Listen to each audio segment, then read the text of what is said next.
Hello and welcome to episode 138 of Aviadev Insight Africa, the podcast offering a window to the world of African aviation with your host, John Howell, CEO and founder of Aviadev Africa.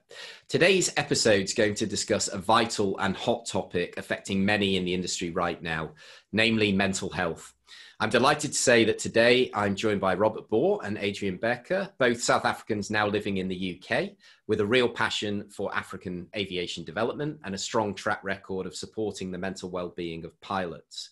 They are the founders of the Centre for Aviation Psychology, and our aim today is to discover a little bit more about how and why the centre was set up, how and why airlines can get involved in supporting their pilots. So welcome to the podcast, gentlemen. Thanks, John. Nice to be here. Fantastic. So I know both of you wear many hats, so let's kick off with a bit of an introduction to each of you. So let's start with you then, Aedrian. Tell us a little bit about you and your background. Sure.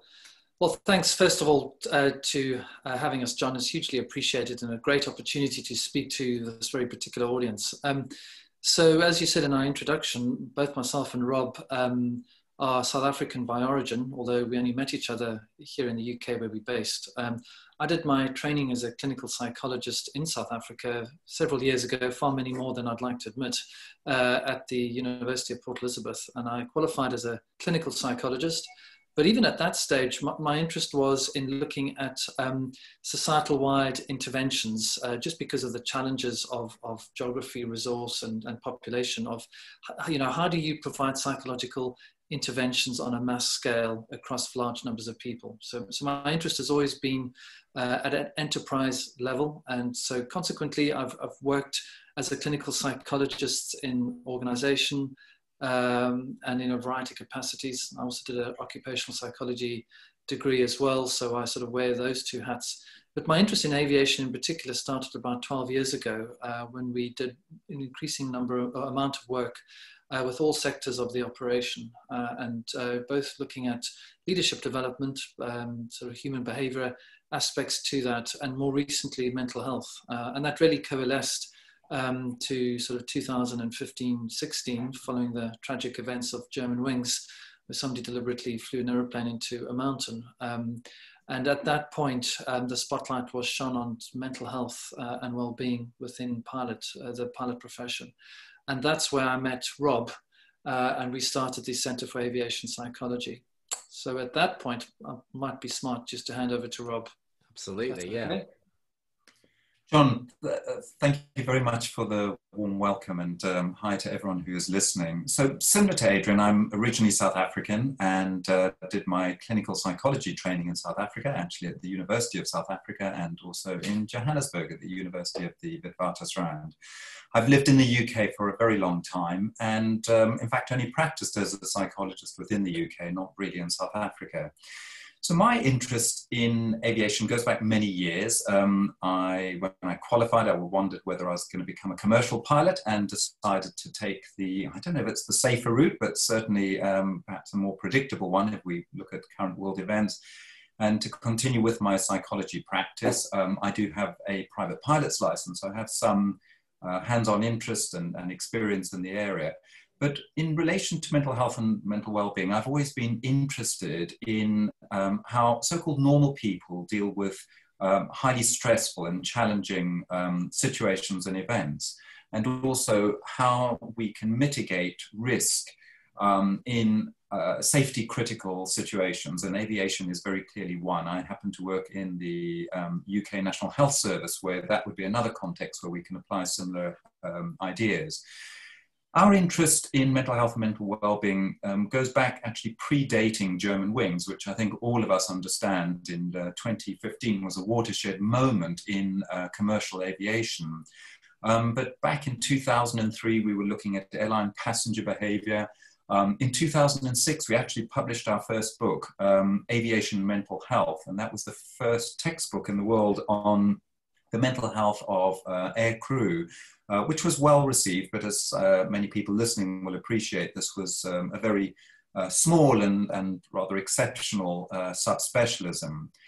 although 2015 and the Germanwings pilot suicide murder crash was a seminal moment in commercial aviation, I think many of us listening, particularly from Africa, are aware that actually just 18 months before Germanwings, there was the 2013 Mozambique and LAM pilot murder suicide, almost exactly the same as the Germanwings one, with the Embraer aircraft flying between Luanda back to Maputo in Mozambique, and the pilot there deliberately crashing the plane under the same, almost same circumstances as the Germanwings one.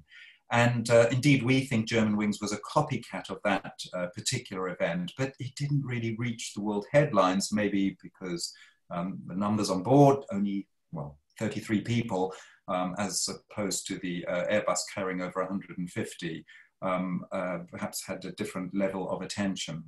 And ever since then, we've been involved in a number of organizations and committees helping to improve mental health and mental well-being in the airline industry. So we've been contributing to ICAO committees, to asthma committees, Aerospace Medical Association, and other regulator committees to see if we can find a way to improve the mental health, mental well-being of those employed in the airline industry, particularly pilots. Thank you. Fantastic. So, yeah, what I would like to do now is just come back to you, Aedrian, because of course we're in a unprecedented, to use a word that's used all the time, with the pandemic taking hold as it has now. Does this has obviously put you the mental health and mental well-being of pilots front and center, right in the spotlight more than ever before. So, how has it done that, and which airlines do you work with, and how do you work with them? If you can give us a bit of an overview on that would be great. Sure. So to answer your question, your first question, yes, you're absolutely right. I mean, given the pandemic we're going through, I mean, there's nobody in this world who isn't affected by it. And if you work in aviation, whether you're a pilot or on the ground or in the supply chain, you know the pain of this all too well.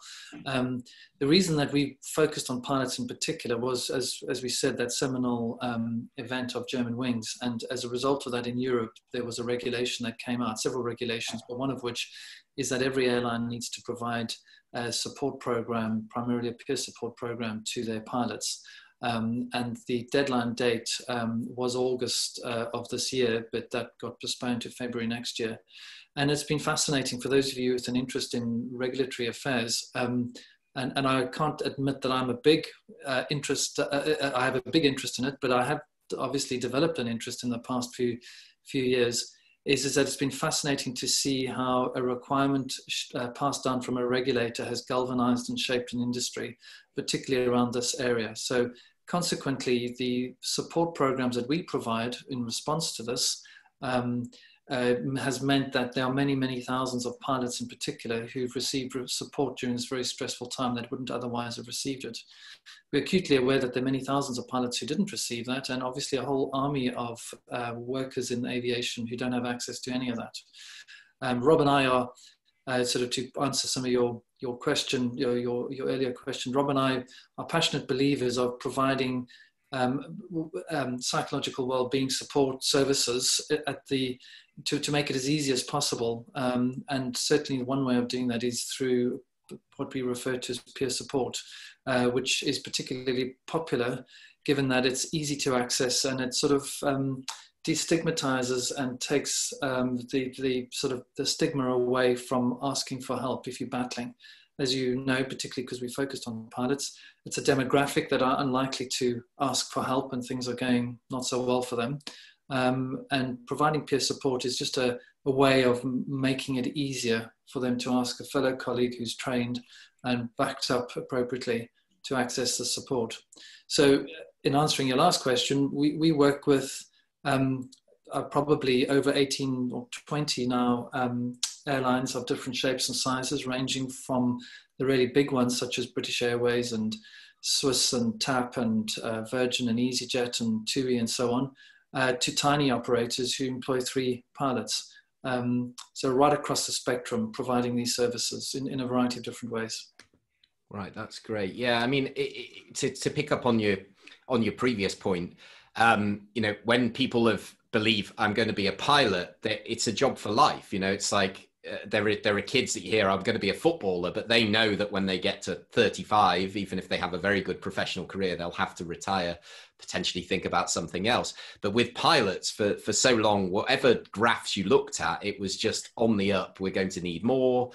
You'll always be in demand. And there's been a generation that has been their career for life. And like you said, they're not always the first to ask for help in these circumstances. So I wanted to sort of bring it forward now into the African context to you, Rob, and just sort of say, why is now the right time for Africa? And what do you currently do with the African continent, and why is it the right time?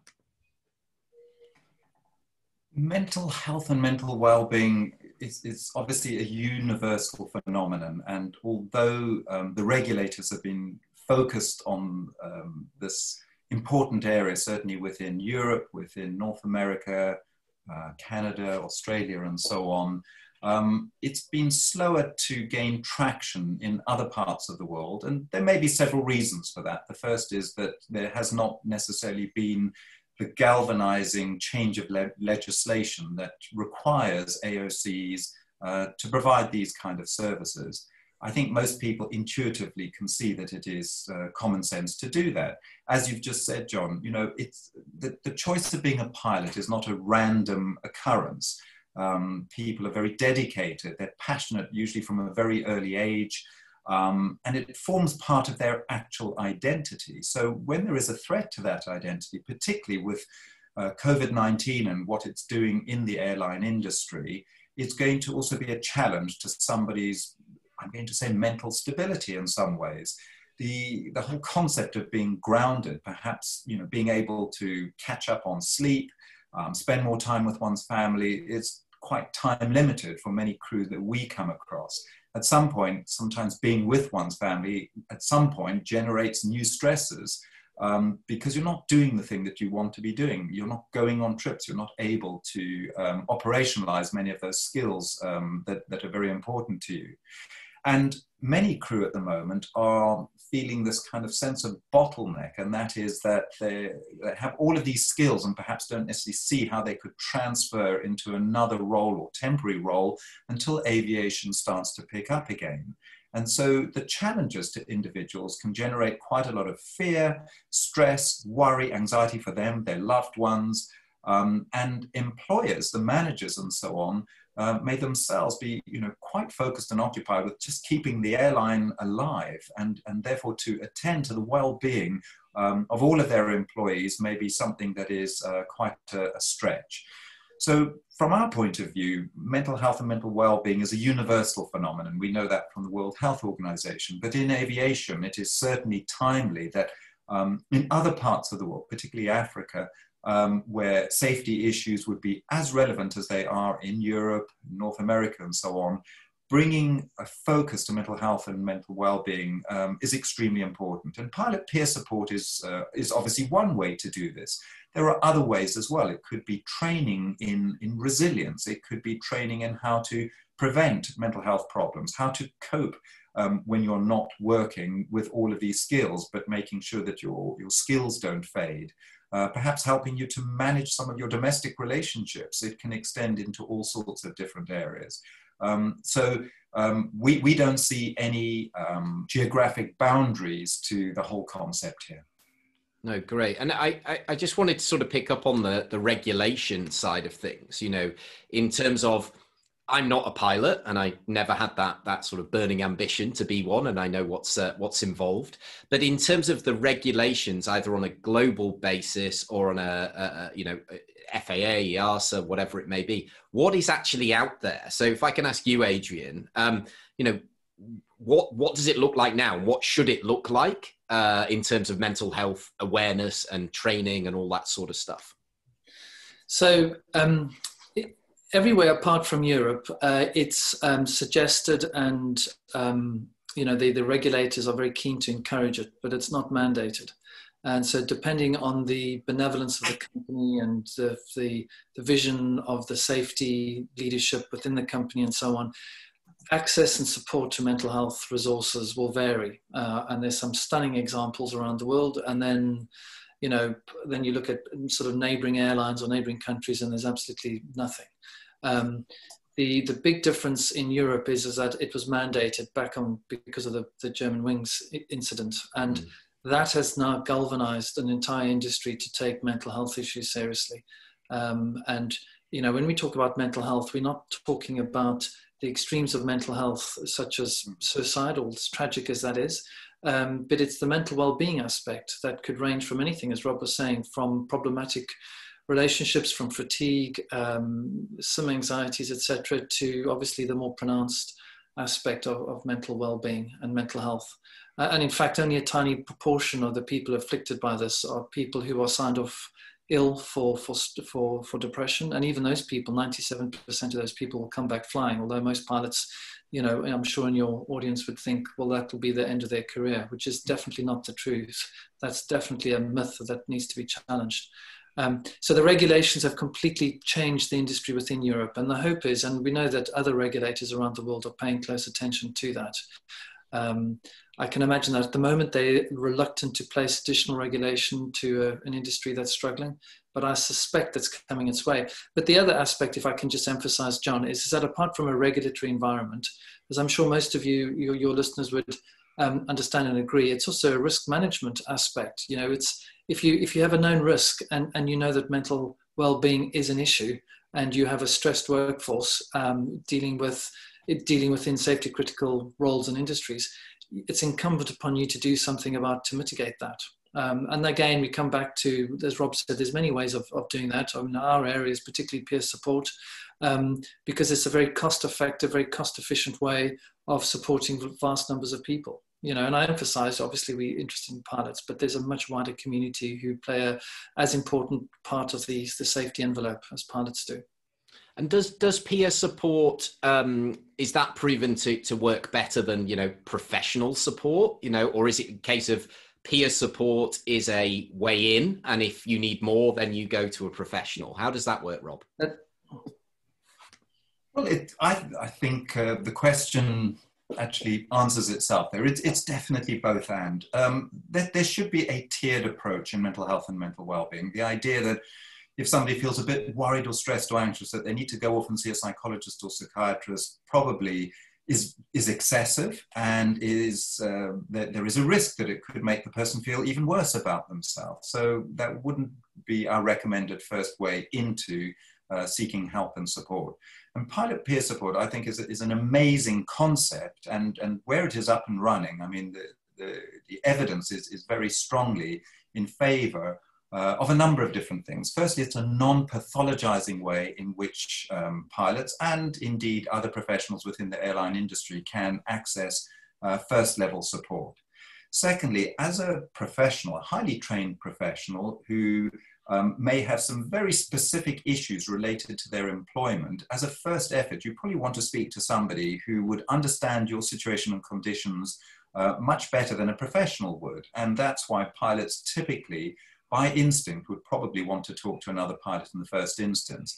For many, that may be quite sufficient. Those conversations, which are very confidential, if they're set up appropriately within the constructs of a proper peer support network, can facilitate access to a number of different routes or solutions to a problem.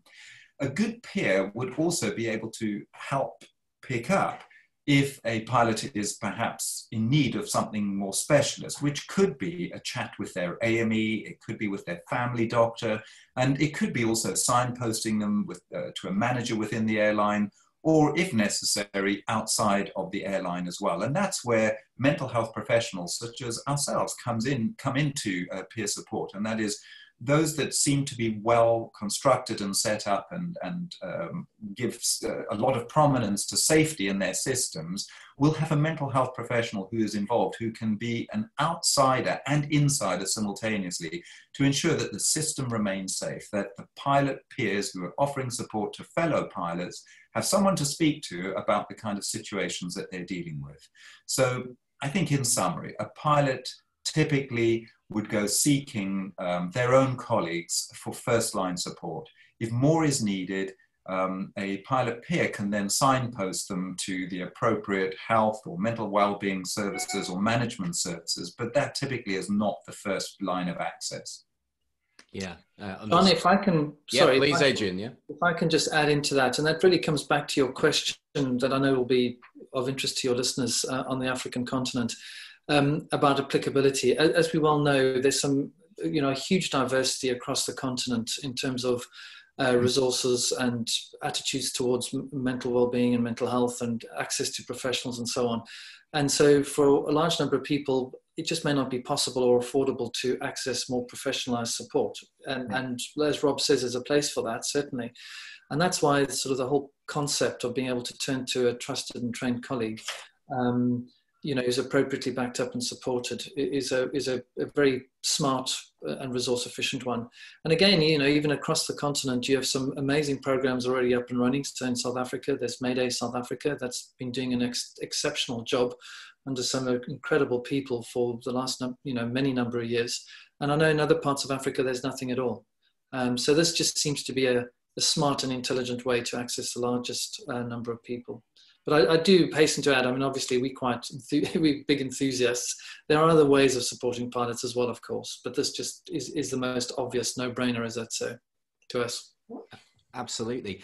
And I just wanted to pick up on something you said, Rob, earlier about the stigma. And it was something I discussed in a previous podcast with a pilot friend of ours, Ivana, down in Malawi. And, asking for help is seen as weakness, but potentially professionally threatening to your profession, because you say, well, I'm in charge of all these people. If I say I'm having a problem, is that the end of my career? So how do you overcome that stigma? Because that must be a huge issue to get people to overcome that in the first place, to even ask for help. That's absolutely right. There are two components that, I think make intuitive sense here. The first is, I don't think we use the term, but I think many people listening will understand that there is something, let's say, generically called the pilot personality, which is, the person who intuitively can solve their own problems. Why would they go somewhere else to solve a problem when their whole training is about how you can do the same for yourself? The other is that there are few occupational groups, and clearly aviation is one, there are a few others as well, where your medical license could be pulled if you suffer with definable conditions, including medical ones, cardiovascular ones, musculoskeletal, but psychiatric ones as well. So historically, there's really never been a great inclination for a pilot to put their hand up and to ask for help. But the last few years, we have noticed a real considerable change in attitudes towards mental health and mental well-being. I think this comes from a number of different sources, not just from within aviation, but I think there is an understanding that, from a World Health Organization point of view, that mental health is equivalent to physical health and is terribly important. The other is that people have experience now that having a psychological issue or problem or challenge doesn't necessarily have to be career challenging. As Aedrian has said, there is a massive chance that if you have any psychological issue or problem, a massive chance that you're going to be back at work. This is not going to limit your career in any way at all. It may require a temporary grounding. Even that's quite rare, but even if it does, the chances are that you're going to be back at work. How do we change stigma? There is a circular relationship here. The first is, we rely on people to put up their hands and declare that they have an issue. We want them then to have a positive experience of what it's like to go through the system, which could, be a rapid access system through peer support, through talking to their AME and others and so on. They in turn come back and talk to their colleagues and start to share with them their own story, their own narrative about what they've been through. And fellow pilots might then raise eyebrows and go, gosh, I didn't realize it was as simple as that. And also just from the point of view of human factors training, CRM training, and so on, pilots intuitively know that mental health will be part of the Swiss cheese safety process, and that is that if they're not mentally in the best shape, maybe they're fatigued, maybe they're distracted, maybe their mood's a bit down. They don't necessarily have to be suffering from a major psychiatric condition, but that can distract them from the task that they are undertaking. So change is coming about, and what we are trying to do is also to encourage airlines to consider the benefits, because after all, to have a grounded pilot can cost quite a lot of money to the airline. It can be quite disruptive, particularly if you're a small airline. And the other is that, we do know that it can have safety implications. For example, if you have a distracted pilot, and there are, recent cases of pilots, and these are in the public domain, where they have been distracted maybe by conversations about COVID, about mental health and mental well-being and so on, and this then having an implication for the flight itself. Yeah, absolutely. And I think you've answered one of the questions, which was I was going to ask. In a place like Africa, where it's not mandated that you have to have this, as part of the protocols, with all the challenges that we know are currently going on in Africa and the competing priorities, I was going to ask, why should the airlines? But I think you've covered that quite nicely in terms of the benefits to them. It's the right thing to do, and obviously it relies. But it was more what I wanted to ask you, Aedrian, is more about how can the airlines support the initiative? What is it that you're offering to the airlines? What is it you would like to see the African airlines take on board, and how can we move this forward? Yeah, John, I mean, it's one of these things where, as Rob's outlined, it's in the interests of everybody, and particularly airlines, to take an active interest in this area. Not only is it a good thing to do, but it also involves the well-being and welfare of a very valuable skill set, irrespective of whether you see that on the ground or in the air. And obviously a big investment. I mean, as Rob's indicated, the sort of the human cost of people suffering from mental health issues, if they go long-term sick, let alone the safety implications of an event, of distraction and so on. But just the unplanned termination of contracts, etc. It makes for a very solid business case. Because I appreciate that for most airlines, it'll be down to the bean counters as to whether this is something that's worth investing in. And the investments don't need to be massive in the sense of, it's, as I said earlier on, it's a very cost-effective way of doing that. And I'm obviously acutely aware of not trying to do a hard sell here, but it's just a sense of having a proactive approach to managing the psychological well-being of your workforce, in the same way that 10, 20, 30 years ago, focusing on the physical well-being of your workforce became super important and became, fairly self-evident. It doesn't require a complete change of operating models, but it just requires a recognition that this is an important part, and particularly in the current state of affairs. As Rob was saying, you've got people throughout aviation, and particularly pilots, who are very concerned about their futures. The paradox that we've got, though, is obviously there's a lot that airlines can do, and obviously we've got, unfortunately, a growing army of unemployed pilots who don't belong to airlines, who will have the same, if not more pronounced needs. And that's obviously one of the biggest challenges I think that we as an industry face. But I appreciate that there's only so much airlines can do in that regard. Yeah, until everything comes back. So in terms of the airlines listening and the pilots wanting to know more, how can they get hold of you? How can they find out a bit more? Rob, if you want to take us through that. We're always happy to talk to people, obviously, in the first instance. Our interest is learning about people's needs and sharing our experience. And we very much follow a model of one size does not fit all. I know Aedrian listed a range of different AOCs that we work with legacy flag carriers such as British Airways and related to that Virgin, and then some very small operators too, including helicopter operators. We want to learn about what the issues are, and I think that our experience to date has been that different AOCs have different needs. They're employing different kinds of pilots. They require their pilots to do different things. And even at this moment, if pilots are grounded, when the upturn comes, which surely it will do, those who have given consideration to the mental health and mental well-being of all of their employees might just fare a little bit better in terms of issues to do with loyalty and retraining people as rapidly as possible.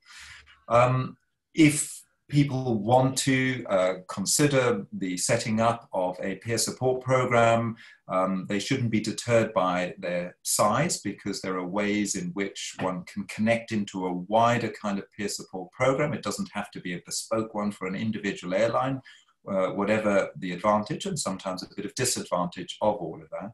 But they can contact us at the Center for Aviation Psychology, which is www.center, C-E-N-T-R-E, for aviationpsychology.com, all one word. And we'll happily have a conversation, and obviously want to understand the nature of the issues, the AOC, any particular regulatory issues that are going on, maybe any recent issues or problems that there have been that would help us to understand why this may be of particular value at this time. And so, you know, we're available for all of that. And perhaps in the olden days, we would get on a plane and come and visit, but second best to that, guess what we're all doing at the moment? And we're very happy to do that online. And that saves a lot of time for people and probably cost as well. Fantastic. Well, thank you both so much for joining us today, and really shining a light on something really vital for our industry. If you are listening and you are struggling with things, you know, please do reach out. I put all the links in the show notes. Reach out to your peers, speak to somebody. It's not a weakness, as Rob and Aedrian said. You know, it's becoming much more mainstream and accepted that mental health and the awareness of this is so important in today's day and age. So yeah, you can also connect with Rob and Aedrian on LinkedIn. I'll put their details in the show notes as well. And thank you to everybody out there for taking the time to listen to us today. As always, all that we ask is that you hit that share button and share this episode with one person in your network you think will benefit. Don't forget to leave a review in the App Store as well. That would really help us get found. And we will see you for the next episode very soon. Thanks to all of you for joining us.